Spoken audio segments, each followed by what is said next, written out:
just again statistics. Male contribute to about 4 hours a week to house chores, while women, apart from their job, needs to dedicate approximately 22 hours.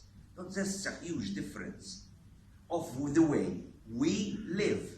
And it's not just we talk about it, but we need to start acting on it. Apart from that, there is the undervalue of women's work, and that needs to be tackled. As we already proposed, and as my colleague said, through collective agreements, which are 38% are trade union members of the workforce, that covers around 45% of collective bargaining.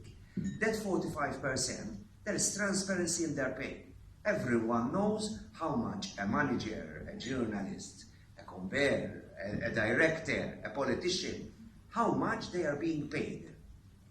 Where it's not covered by a collective agreement, that's the tricky part. And we've seen a lot of cases where an employer tells you, or the management tells you, you have this wage, don't tell anybody because you are paid higher than those. In the end, you are losing and everybody else is losing. Because